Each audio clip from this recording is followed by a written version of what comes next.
சிந்து Bhairavi next week new promo ரொம்ப feel பண்ணி கதறி கதறி அழுதுட்டு இருக்காங்க சிவா. ஏன்னா ரூமில் இருக்கிற எல்லா திங்ஸுமே போட்டு உடைச்சிட்டு இருக்காங்க. ஸ்னேகா இருந்துட்டு எவ்வளோ சொல்லி பார்த்துருப்பாங்க, கொஞ்சம் கூலாரு, நான் ஒரு இடத்துல மீட் பண்ணலாம், இல்லை என்னால் வர முடியாதுன்னு சொல்லிட்டு ஃபோனை உடச்சி போட்டு ஃபீல் பண்ணி அழுதுட்டு இருக்காங்க. ஸ்னேகா இருந்துட்டு என்னாச்சோ தெரியல சிவாக்கு, இவன் இந்த அளவுக்கு வந்து ஃபீல் ஆகுவான் போலி, நம்ம போலாமாங்க அப்படின்ற மாதிரி ஸ்னேகா நினைக்கிறாங்க. ரூம்லாம் ஒரு கோலம் பண்ணி வச்சுட்டு அந்த அளவுக்கு அழுதுட்டு இருக்காங்க. டாக்டர் சரே இங்கே பாருங்களேன், நீங்கள் ஏதோ பெரிய இடத்துக்கு வந்திருக்கீங்க போல, உங்களுக்கு ஃபோட்டோ போட்டிருக்காங்கன்னு சிந்து கண்ணத்திலே அடிச்சிடுறாங்க.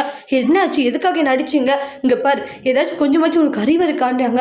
இந்த மாதிரி என்னை 6 மாதம் சஸ்பெண்ட் பண்ணியிருக்காங்க மெடிக்கல் கவுன்சிலிங்லேருந்து. எல்லாத்துக்கும் காரணம் நீ மட்டும்தான்றாங்க. நான் என்ன பண்ண பிளான் பண்ணி ஃப்ராட் தானே பண்ணி கல்யாணம் பண்ணிட்டு இல்லைன்றாங்க. எல்லாத்துக்கும் காரணம் நீ மட்டும் தான்டின்றாங்க. ஏன்னா உன்னை கடத்திட்டு போய் நான் கல்யாணம் பண்ணேன்னு சொல்லிட்டு இந்த மாதிரி ஒரு விஷயம் பண்ணியிருக்காங்க. யாரோ வந்து அந்த வீடியோ எடுத்துகிட்டு போயிட்டு மெடிக்கல் கவுன்சிலிங்கில் கொடுத்து என்ன அந்த வேலையை விட்டே வந்து இது மாதிரி 6 மாதம் நிப்பாட்டி வச்சுருக்காங்க. எல்லாத்துக்கும் காரணம் நீ தாண்டி. என்ன உன்னை கடத்திட்டு போய் கல்யாணம் பண்ணினா ஒழுங்கு மரியாதையாக உண்மையை சொல்லுன்றாங்க. நான் உன்னை கடத்தலான்னு உனக்கு தெரியும், உன்னை எடுத்துகிட்டு போய் தாலி கட்டலன்னு தெரியும். ஆனால் இந்த அளவுக்கு என்ன வேணும்னு சொல்லிட்டு இப்படி ஒரு கேவலமான காரியம் பண்ணியிருக்கலன்றாங்க. என்ன வசதியான குடும்பத்துக்கு தான் வாக்கப்பட்டு வரணும்னு சொல்லியிருந்தா நான் அப்போவே வந்து வேற ஒரு பையனை பார்த்து கல்யாணம் பண்ணி வச்சிருப்பில்ல அப்படின்ட்டு எல்லாம் சொல்கிறாங்க.